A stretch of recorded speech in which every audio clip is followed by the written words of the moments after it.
Ce n'est pas toi seulement qui attends, mais la création tout entière soupire et gémit après la révélation des fils de Dieu. La terre, promise au peuple d'Israël, est un lieu transitoire et particulier qui n'a pas fait reculer les limites du désert avec ses soifs et ses solitudes, mais les a placés sous la promesse d'une autre terre. Si tu sais, à l'intime de toi-même, que tu dois vivre au désert, tu ne t'étonneras pas d'être soumis aux souffrances du désert. Des ennemis en grand nombre te harcèleront. Tu connaîtras la tentation, les regrets, la lassitude. Tu te laisseras attirer par des mirages et te croiras perdu en un désert sans chemin. L'aridité et la pauvreté fondront sur toi comme un vent impitoyable venu du fond des nuits. Mais au jour qui sera son jour, à l'heure qu'il aura choisie, le Seigneur fera lever sur toi sa lumière. Il parlera à ton cœur et t'ouvrira une porte d'espérance. Il te consolera comme un homme console son fils qu'il aime. Et si, en ce jour de Pentecôte, le désir de Dieu était de venir parler à chacun de nos cœurs avec des mots qui viennent à notre rencontre. Écoutons déjà tout simplement comment Dieu a pu parler au cœur d'Ésaïe. Nous lisons Ésaïe 44, versets 1 à 5. Et maintenant, écoute, peuple de Jacob, mon serviteur. Israël, toi que j'ai choisi. Moi, le Seigneur, je t'ai fait. Je t'ai formé dès avant ta naissance et je viens à ton aide. Voici donc ce que j'ai dit. N'aie pas peur, peuple de Jacob. Toi, Yeshurun, mon serviteur que j'ai choisi. En effet, je vais arroser le pays qui meurt de soif. Je vais faire couler des ruisseaux sur la terre desséchée. Je répandrai mon esprit sur tes enfants et ma bénédiction sur les enfants de tes enfants. Ils pousseront et grandiront comme l'herbe verte dans un champ, comme des arbres au bord de l'eau. L'un dira, j'appartiens au Seigneur. L'autre dira, je fais partie de la famille de Jacob. Un autre encore écrira sur sa main, propriété du Seigneur. Et il sera fier de porter le nom d'Israël.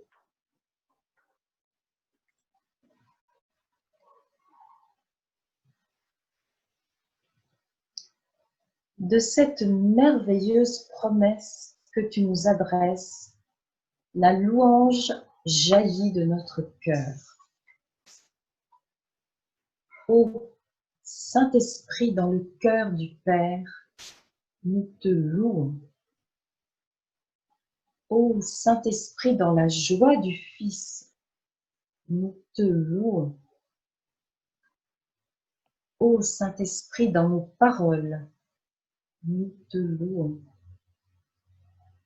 Ô Saint-Esprit dans nos silences, nous te chantons. Ô vie abondante, ô vie pour le monde, ô vie du royaume qui va venir et qui est déjà là, nous te chantons.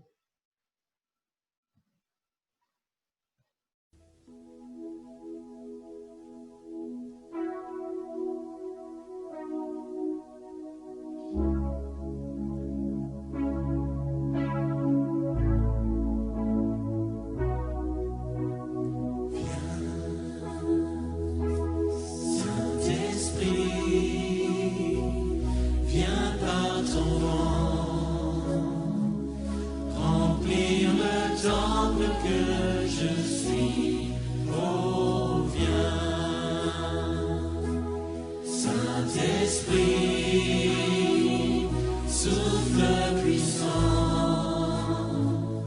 brise d'amour, courant de vie.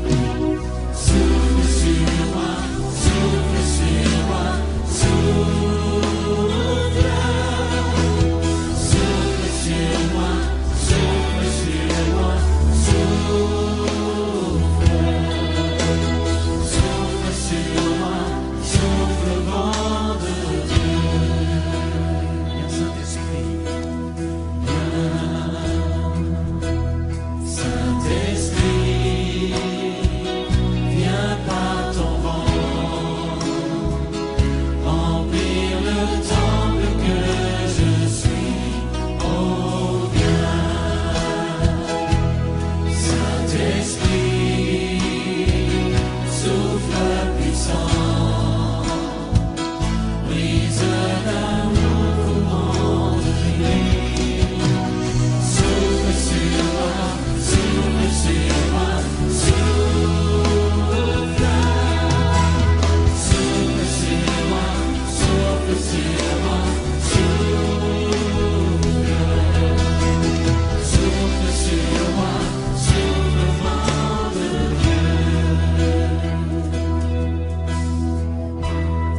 C'est pourquoi tenez votre intelligence en éveil. Soyez sobre et mettez toute votre espérance dans la grâce qui vous sera apportée lorsque Jésus apparaîtra. En enfant obéissant, ne vous conformez pas aux désirs que vous aviez autrefois quand vous étiez dans l'ignorance. Au contraire, puisque celui qui vous a appelé est saint,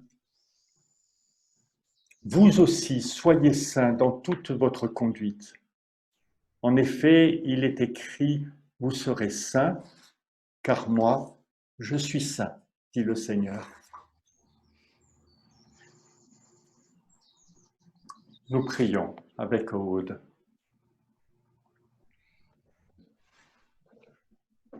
Père céleste, avec sincérité, je te demande pardon. Tu nous as demandé, soyez purs, saints et irréprochables.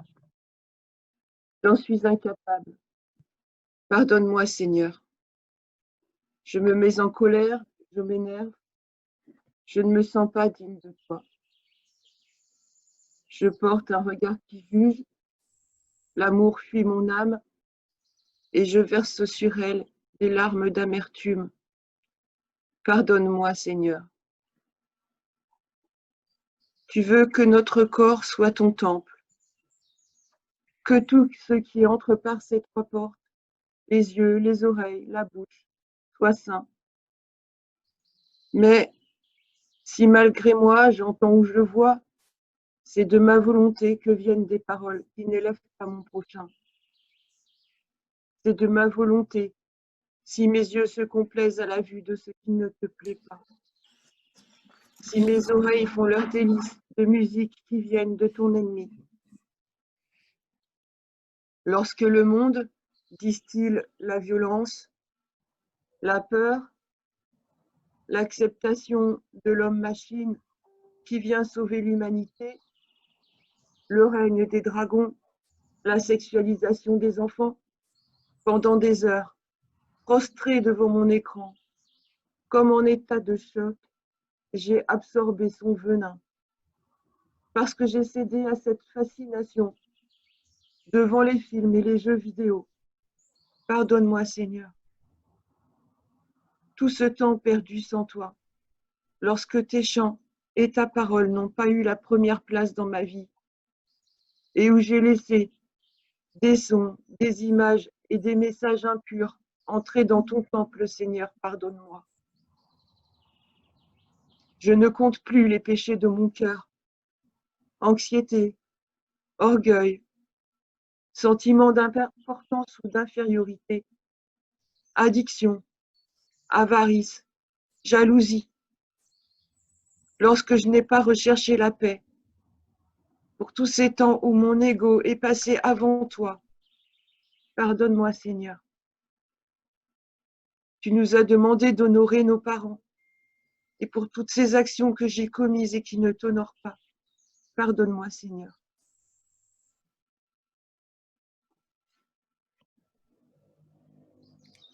Amen.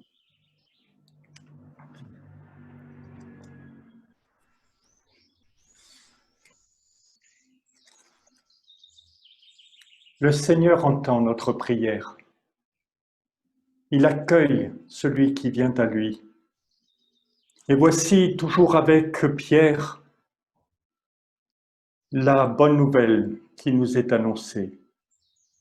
Vous savez, dit Pierre, à quel prix vous avez été délivrés de la manière de vivre insensée que vos ancêtres vous avaient transmise.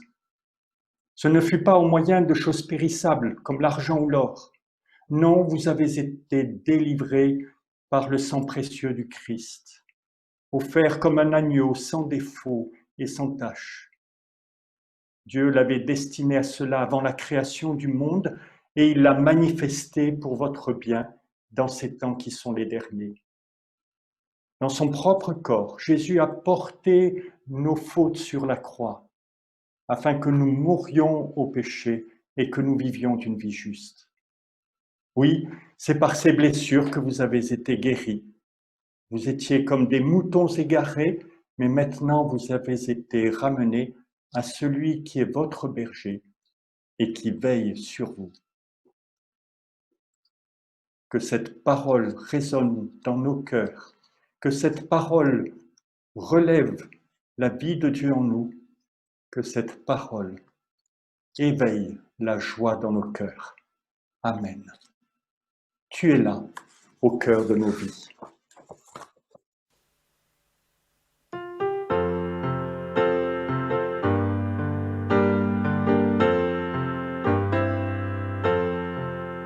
Tu es là au cœur de nos vies, et c'est toi qui nous fais vivre. Tu es là au cœur de nos vies, bien vivant, ô Jésus-Christ, dans le secret de nos tendresses.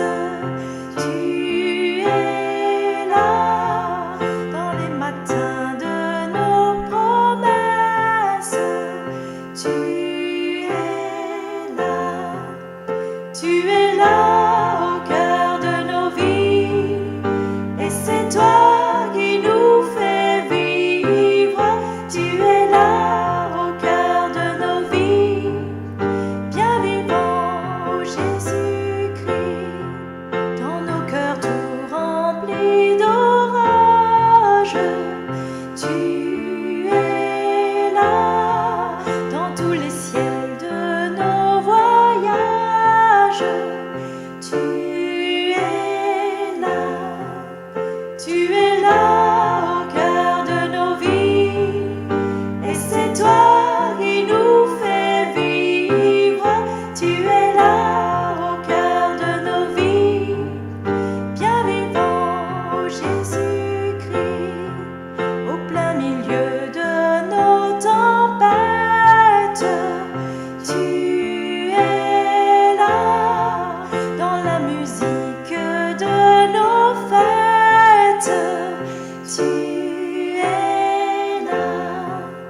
Tu es là au cœur de nos vies, et c'est toi qui nous fais vivre. Tu es là au cœur de nos vies, bien vivant, ô Jésus-Christ.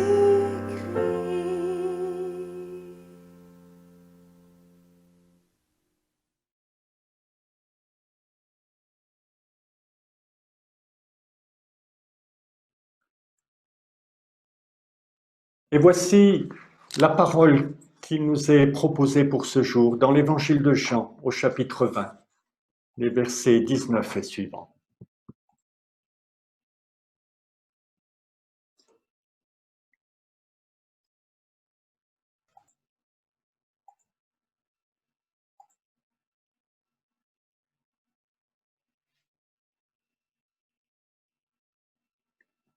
Marie-France, on ne t'entend pas. Il n'y a pas de micro.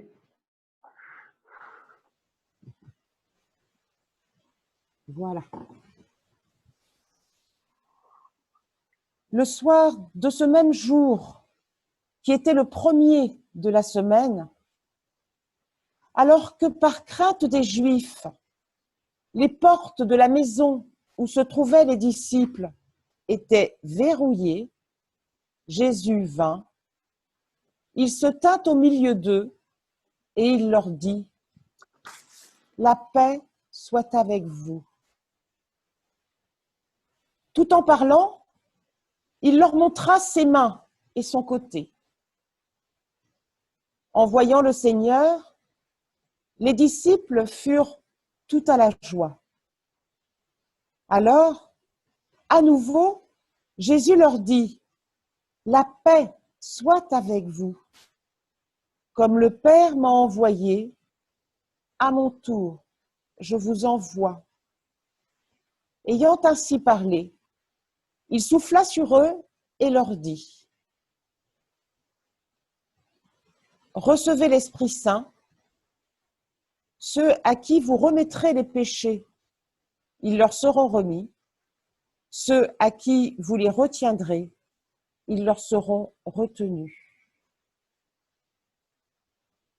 Jésus a accompli encore en présence de ses disciples beaucoup d'autres signes qui ne sont pas décrits dans ce livre. Mais ceux-ci ont été décrits afin que vous croyiez que Jésus est le Messie, le Fils de Dieu, et qu'en croyant, vous ayez la vie en son nom.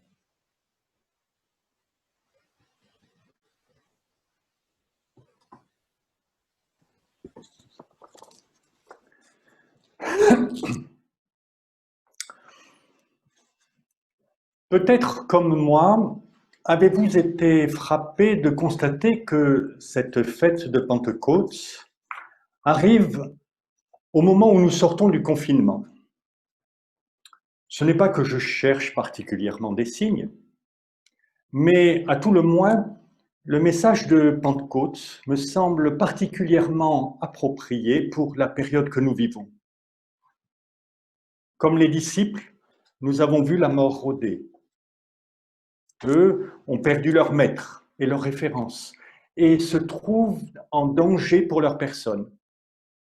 Quant à nous, même si dans l'Ouest nous avons été relativement épargnés, nous avons entendu ce qui s'est déroulé dans notre pays et dans le monde.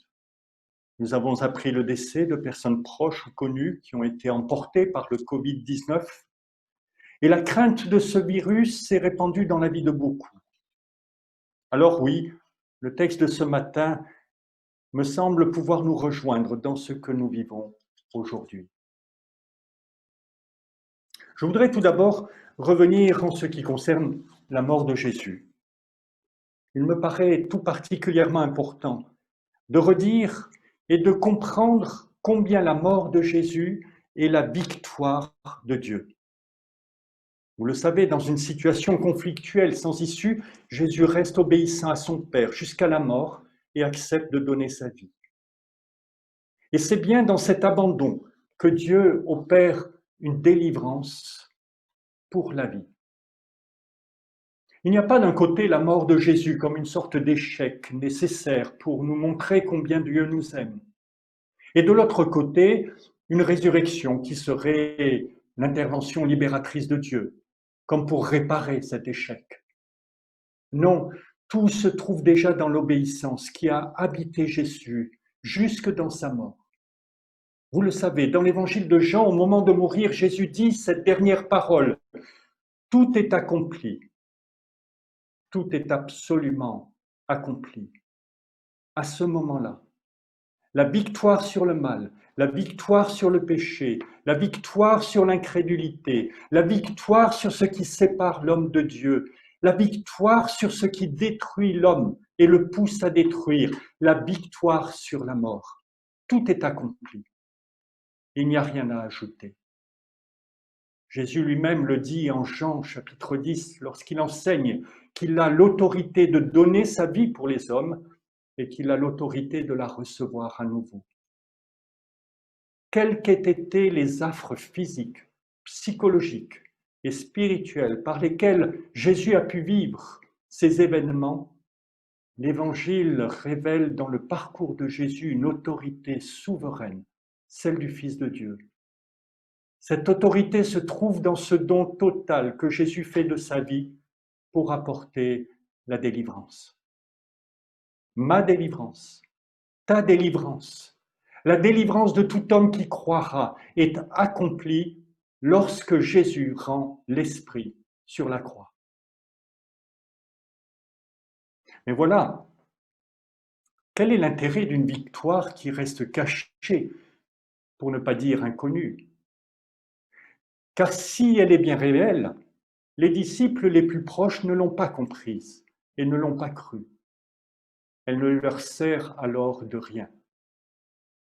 Ainsi, notre texte ne nous parle pas d'une résurrection de Jésus qui viendrait corriger sa mort. Non, l'Évangile raconte comment Jésus vient vers les disciples et se présente à eux comme la puissance de vie. Remarquez bien ce que fait Jésus. Il leur dévoile ses mains, son côté. Certes, ce geste montre que celui qui s'approche est bien Jésus, lui qui a été mis à mort 3 jours auparavant. Mais le geste prend une signification plus profonde encore. Il atteste que c'est le crucifié qui est vainqueur. Ou pour le dire autrement, la vie que Jésus a manifestée durant toute son existence, tout son ministère, jusque dans la mort sur la croix. Oui, cette vie qui vient de Dieu a été la plus forte et ne peut mourir. Jésus se présente donc ce soir-là aux disciples dans cette pièce fermée à double tour et il leur révèle la victoire qu'il a remportée en montrant ses mains et son côté. Cette victoire devient celle des disciples. Elle vient les saisir entièrement. La paix soit avec vous. C'est la parole qui par 2 fois accompagne cette présentation de Jésus. La paix dans son sens le plus abouti, non pas l'absence de guerre ou de conflit, mais l'unité retrouvée, l'harmonie restaurée, une pleine communion avec le Créateur et Père, des relations accomplies des hommes entre eux, l'unité et l'intégrité de chacun affermies, la paix comme le bien le plus précieux du monde à venir, celle après laquelle chacun et le monde entier ne cesse de courir. Cette paix est le fruit de la victoire. Elle est le signe le plus manifeste. Et à travers cette parole, elle vient envahir les disciples. Mais un deuxième geste est présenté dans notre récit. Après que Jésus se soit présenté, qu'il ait montré ses mains et son côté, le voilà qui souffle l'esprit dans les disciples. Oui, vous avez bien entendu, je dis dans les disciples. La plupart des traductions écrivent que Jésus souffle sur les disciples, et pourtant, le verbe employé est bien introduit par la préposition en grec, c'est-à-dire dans en français. Jésus insuffle son esprit dans les disciples et pas simplement sur eux. C'est une sorte de réplique du premier acte créateur décrit en Genèse 2, lorsque le Créateur lui-même, après avoir façonné l'homme de la poussière du sol, insuffle un souffle de vie en lui, afin que l'homme devienne une âme vivante, nous dit le récit biblique. Mais voilà, les disciples sont déjà animés de ce souffle vital. Ils sont déjà une âme vivante. Jésus accomplit donc quelque chose de nouveau. Il souffle la vie qui vient de Dieu lui-même, la vie qui est en lui. C'est l'Esprit de Dieu qui est donné aux disciples et il s'agit d'une nouvelle création. Jésus l'avait annoncé aux disciples avant sa mort, lorsqu'il leur disait « Je prierai le Père, et il vous donnera un autre consolateur qui soit éternellement avec vous, l'Esprit de vérité que le monde ne peut pas recevoir, parce qu'il ne le voit pas et ne le connaît pas. Mais vous, vous le connaissez, parce qu'il demeure près de vous, et qu'il sera en vous. »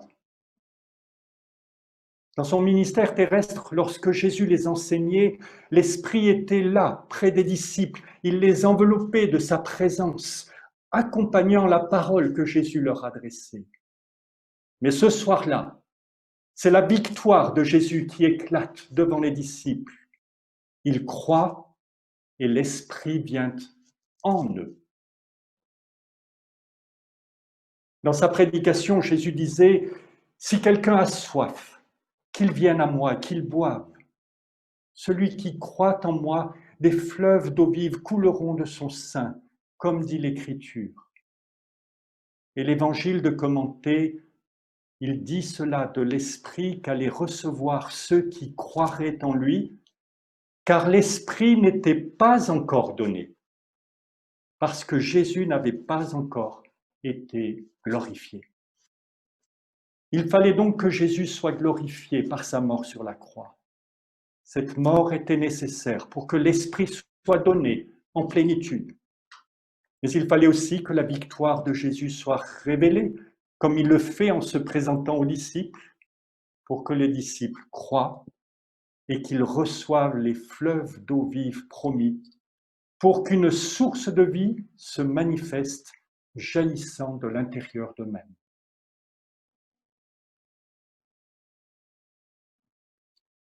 Jésus accompagne ce deuxième geste, celui du don de l'Esprit, de 3 paroles. Comme le Père m'a envoyé, moi aussi je vous envoie. Recevez l'Esprit Saint. Et puis, ceux à qui vous pardonnerez les péchés, ils leur seront pardonnés, et ceux à qui vous les retiendrez, ils leur seront retenus.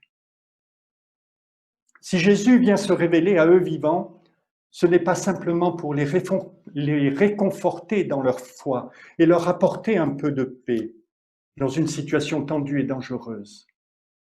Ce n'est pas non plus pour les enfermer dans un confort spirituel, dans l'attente de l'accomplissement du royaume de Dieu promis. Non, c'est pour les envoyer à leur tour, afin que la puissance de vie qu'ils ont reçue soit transmise au plus grand nombre. L'expression traditionnelle qui est reprise par Jean est forte.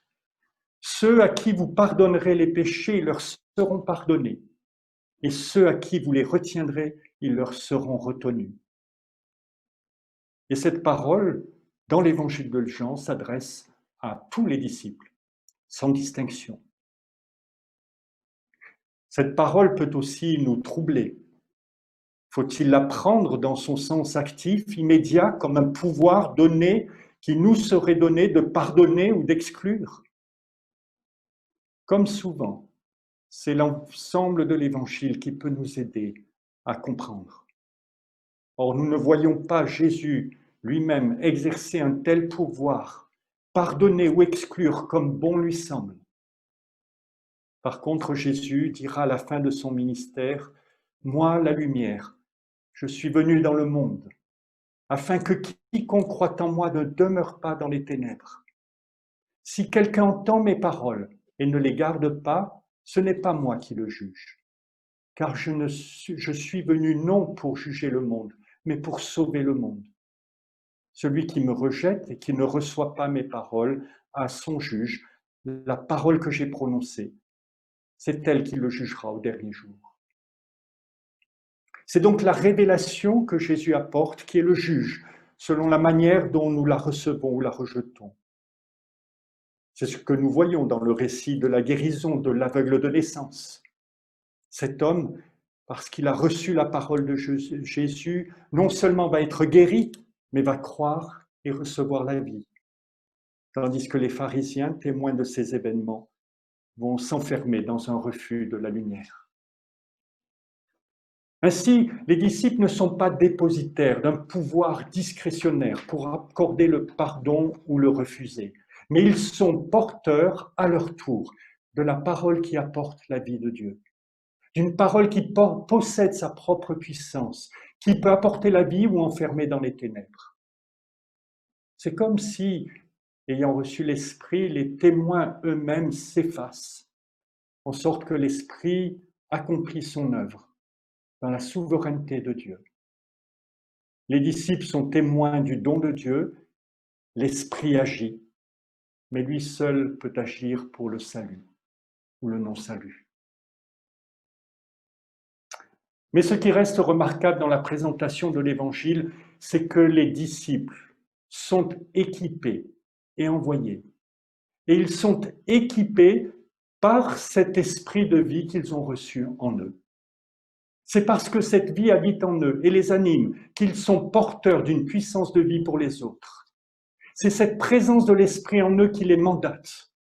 Ce n'est pas par leur connaissance, leur qualité morale ou intellectuelle, mais c'est par la vie agissante de l'esprit en eux. Que pouvons-nous donc retenir maintenant de la parole de l'Évangile? Je voudrais tout d'abord revenir sur le don de la paix que nous fait Jésus. Si vous n'avez encore jamais expérimenté cette paix, Alors je vous invite à rechercher Jésus lui-même, à recevoir et croire cette victoire qu'il a remportée pour vous. Elle n'est pas d'abord le fruit de règles spirituelles, d'une démarche de méditation, que sais-je d'autre.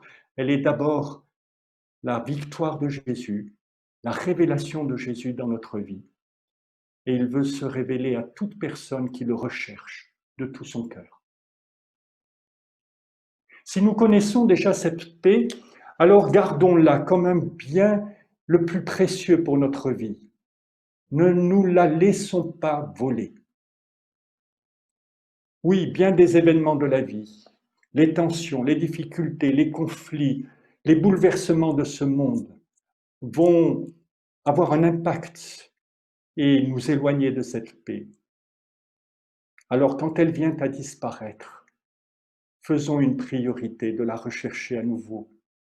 Nous ne pouvons rien faire de bon, rien d'apporter d'utile pour le royaume si cette paix ne nous habite pas et ne nous conduit pas. Et elle viendra en nous à chaque fois que nous verrons le Christ vivant à nos côtés et que nous mettrons notre foi en lui. Nous sommes signes du monde nouveau que Dieu a préparé lorsque nous sommes habités par cette paix. Et puis, en deuxième lieu, accueillons le geste de Jésus qui souffle l'Esprit dans les disciples. À travers le confinement et l'épreuve par laquelle notre monde est passé, nous avons été conduits à revenir à l'essentiel. C'est vrai pour la société tout entière, c'est encore plus vrai pour ceux qui appartiennent au Christ. Voici un temps qui nous a été donné pour le rechercher, nous approcher de lui et le laisser nous émonder. Ce que nous dit la parole de ce matin, c'est que la volonté de Dieu est de nous faire entrer dans sa victoire, de nous remplir de son esprit, de faire de nous des ouvriers de sa vie.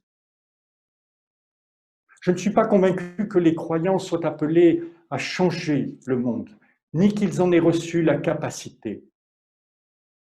Par contre, nous sommes témoins de la puissance du pardon qui change la vie des hommes. Chacun d'entre nous, nous sommes appelés à être porteurs de la présence du Christ et de son esprit dans notre domaine d'existence, dans notre sphère de responsabilité. Tu travailles auprès des personnes âgées comme auxiliaire de vie? C'est là que le Christ veut se servir de toi. Tu es enseignante?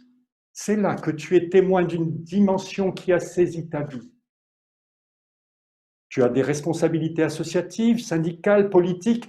C'est là que tu es appelé à être aussi témoin de ce que le Christ a fait pour toi et de la cité à venir qu'il a introduit par le ministère et la vie de Jésus-Christ. Peut-être recevras-tu une vision pour aider la société à avancer dans la grande complexité qui est la nôtre aujourd'hui. Mais c'est l'Esprit Saint, dans la mesure où tu le laisses transformer et conduire ta vie, qui portera quelque chose de neuf et de vital à travers toi pour les autres. Ou peut-être n'as-tu plus aucune responsabilité pour différentes raisons ou à cause de l'âge. Alors tu seras au milieu des autres, par ta foi, par la joie qui n'anime, par l'amour profond et véritable que tu manifestes, un signe de l'essentiel. La source de vie vient de la foi en Jésus et elle continue à couler de celui qui croit jusqu'à la fin, ou plutôt jusque dans la vie éternelle. Je pense à cette personne âgée dans un service de gériatrie qui n'avait plus toute sa tête. Pourtant, sans rien savoir, elle accueillait Yed, qui venait de faire une Xème fausse couche, en chantant « Mon enfant, le Seigneur te guérira de tous tes maux ». Au couchant de son existence, cette vieille femme portait encore la vie autour d'elle à celle qui était dans la tristesse et le désarroi. Oui, voici la bonne nouvelle que je veux partager avec toi aujourd'hui. Celui qui a vaincu le mal par sa mort, Jésus lui-même, souffle un esprit de vie en toi pour que tu puisses apporter la vie à d'autres autour de toi.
Père très saint, nous te rendons grâce et nous proclamons que tu es le Dieu de l'alliance, de la parole et de la vraie vie.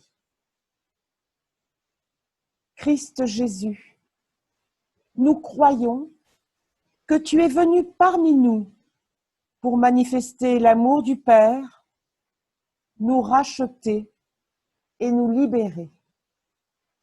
Esprit Saint, nous t'espérons et nous t'acclamons, toi qui offres de nous habiter pour que nos oreilles entendent, que nos yeux voient, que nos langues se délient et que nos cœurs se renouvellent. Père très saint, que l'Esprit de Dieu souffle sur ton Église, nous te le demandons. Au nom de Jésus-Christ notre Seigneur. Amen. Oui, que l'Esprit de vérité vienne sur nous maintenant pour prier. Prions les uns pour les autres. Avec Bruno. Donne-nous, Seigneur, ton esprit de sagesse et d'intelligence, pour que nous discernions les crises graves et les remous de surface, les détresses profondes et les ennuis passagers, les véritables injustices et le juste prix à payer.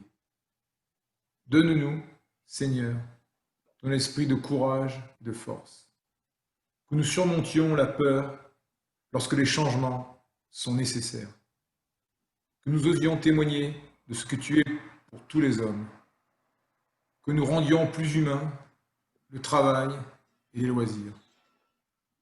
Donne-nous, Seigneur, ton esprit d'espérance, que la fatigue et le doute ne nous découragent pas, que nos yeux décèlent les plus petites lueurs de vie que tu sèmes, que nous devenions des signes de l'avenir que tu veux pour les hommes. Seigneur, donne-nous ton esprit.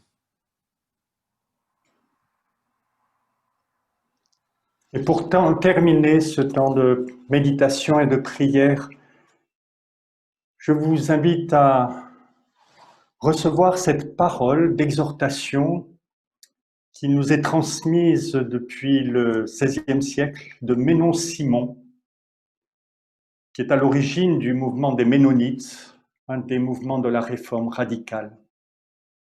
Et voici ce que disait Ménon. Tous ceux qui sont mus par le Saint-Esprit ignorent tout de l'épée et ne connaissent que la parole du Seigneur. Ils possèdent des armes très puissantes, la prière fervente, la persévérance, le cœur patient, la foi forte et inébranlable, une espérance vivante et une vie irrépréhensible. Par ces armes, l'évangile du royaume, la parole de paix doit être propagée et défendue contre les portes de l'enfer même. Ainsi, que le Dieu de l'espérance vous remplisse de toute joie et de toute paix dans la foi, afin que vous débordiez d'espérance par la puissance de l'Esprit. Amen.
Nous arrivons donc à la fin de ce culte.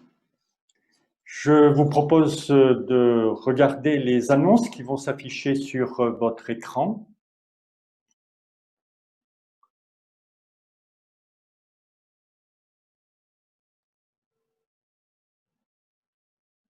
Voilà, donc vous les avez entendus, vous les avez vus. Je remercie Benoît avec son violon. Au début, je crois qu'il y a eu un incident technique et on n'a eu qu'une image fixe, mais c'était bien une vidéo pourtant. Heureusement, nous avons pu entendre son violon. Hélène et François pour l'accueil et la louange. Aude pour la prière de demande de pardon. Bruno pour la prière d'intercession. Et j'ai oublié Marie-France. Excuse-moi, Marie-France pour la confession de foi, la belle confession de foi qu'elle nous a préparée. Et Erwan à la technique. Tous ont animé ce culte avec moi et je les en remercie. Erwan prendra encore du temps pour mettre en ligne l'enregistrement du culte sur la chaîne YouTube du Littoral. Le chant Saint-Esprit, Dieu de lumière a été réalisé avec la participation des membres des églises de toute la région Ouest dans un projet lancé par le pasteur Guillaume de Clermont, président du conseil régional de notre église. Et vous pouvez retrouver cette vidéo en ligne sur le site de la région Ouest et sur YouTube. Vous recevrez, je pense, demain, le lien avec le déroulé du culte. Dimanche prochain, 7 juin, le culte se tiendra encore sur Zoom. Je ne serai pas avec vous, mais, car je prends 4 jours de congé, mais ce culte sera animé, je pense, par un pasteur de Nantes. Mardi, le conseil presbytéral examinera la date de la reprise des cultes in presentia pour l'ensemble de l'Église. Ce ne sera donc en tout cas pas avant le 14. Et je vous propose de faire un rapide sondage tout de suite après ces annonces. Les GDM du Pouliguen, le lundi à 20h, de la Tréballe. Alors j'ai vu il y a un petit message qui est passé, mais je n'ai pas eu le temps de lire pendant le culte. Donc la prochaine date, ce ne sera pas ce dimanche pour le GDM de la Tréballe, mais ce sera le 11 juin. Et puis le GDM de Saint-Brévin, vendredi à 20h, le partage biblique de la Baule, mercredi prochain à 17h, et le groupe de prière, jeudi à 20h30, se retrouveront en ligne sur Zoom. Le GDM de la Frate, lui, a toujours eu quelques difficultés avec Zoom et donc se retrouvera au cube de la fraternité jeudi prochain à 18h. Le groupe de partage biblique communique de Saint-Brévin se retrouvera lui aussi vendredi à 15h en extérieur chez Roselyne Cabel, dans le respect donc des distanciations et des gestes barrières. Vous pouvez continuez à apporter votre offrande au Seigneur. Vous savez maintenant toutes ces possibilités qui vous sont offertes. Et vous vous rappelez que cette offrande est d'abord pour le Seigneur, pour lui rendre gloire, pour lui manifester notre reconnaissance, et qu'elle est remise à l'Église pour permettre que l'Évangile soit annoncé. Pour terminer, nous avons une annonce de Mélanie. Je vais lui donner la parole, qui recherche des lecteurs pour participer à une production spirituelle sonore pour des personnes hospitalisées. C'est donc un projet dans le cadre de l'aumônerie auprès des hôpitaux. Alors, nous allons donner la parole à Mélanie.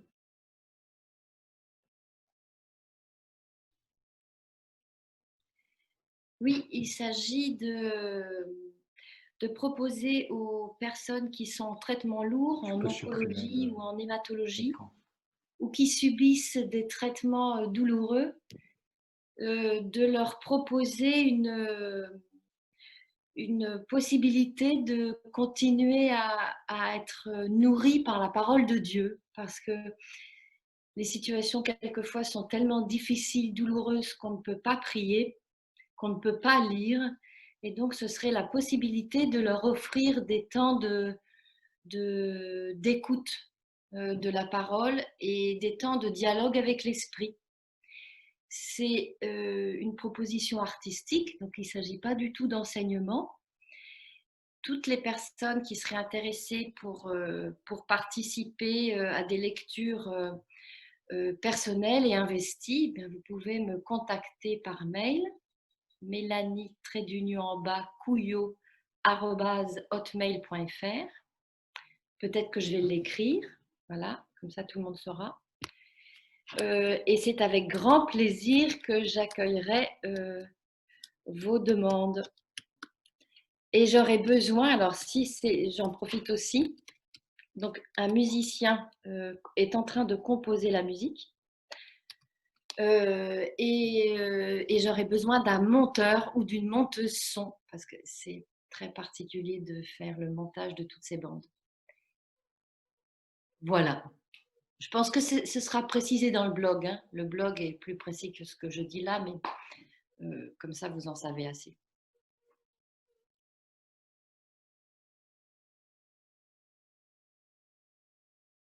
Merci Mélanie.